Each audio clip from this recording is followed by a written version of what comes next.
Hello everyone, ngasi di Pani Puri charase. Pani Puri ki mahi duni ko mahi sembagi matang da recipe matang uchage sida laiba imanabi mana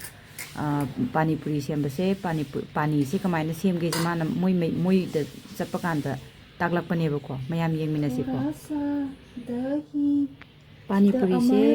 kano da su dahi happa su dum sabi ai ko do darkar oi di magi pani jine ba ising jine ba mai mahi je adom hap ko doriba syrup se athumba su laye do asin basu laye ko do asin basina hena mayam hena pamna bani na ina asin baji oina semjare aduga boil to bokanda magi sagi stuffing ji ki alu ji compulsory kanu oi doine mai stuffing je aduga bundi aduga black gram khoi gi chana macha do adu du oi ko do aina chana macha se leitamni na kanu tawre mangan je pophala ga oina phuto ga oina tawre sisida mayam adudi Pani Puri sembase haurasi ko puri di ngasaina tawraga ina side ta thamgre aduga sida pani semdoi sina koigi dum usually koine use tawba koigi chakhum amada dum darkar oiraga sizina ba pot ngak to oidoine moro atekpa ma laurani sisu yam sabadi kano tawbanina ina am katang hape ginger hapani ginger slice oina cut tawre cut khatle aduga nungsida khara hapani phadigom khara hapani aduga champra tangkhai ma hapani champra sisu magi 1 teaspoonful am khatang ne use tok doise yam sinbadi angang chaba yadaba nungai tabanina yam silandre khara mana di am khata oi bisu pame hai aduga aina khitangi am khatang hap oine use tore ko aduga makhal se ani lai mitha pani khata pani sine dum commonly dum chai ni sanai dana ko adu grind torase se grind toraga magi mahi jidang lawdoine filter toraga hapani si mayam jilo hapulap hapsen mina doine aduga grind tok thoga magi ising kitang di hap doine ko sing hapa grind tok thoga mai machum je chum thokhra kanda filter tograga ising je khara yamna hapsen doine ising di hap doine ising haptraga di yamna kan oidaba haitare pani se kam oidoine be ising je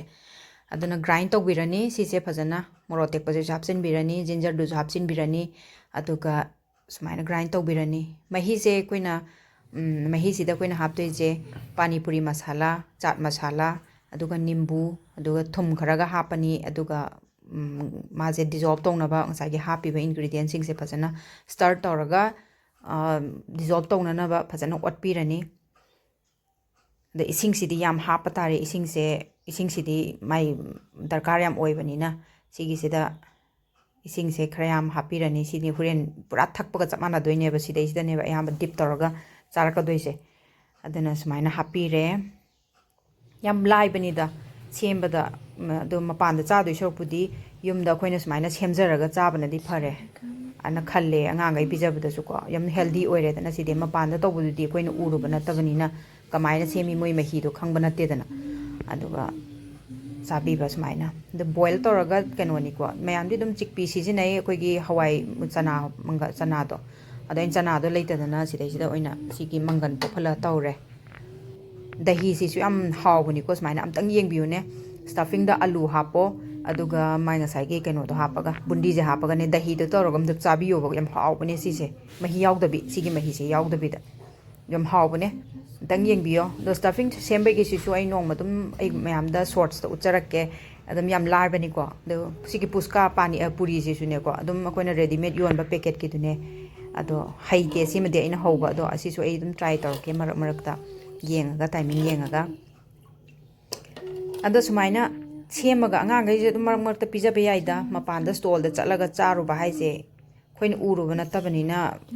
unhealthy oiram ga tabek ta wakhan ji dum khan bai tare dum moina ti cha janing bani na bako aina yum da semage yum doina charu lao na haragan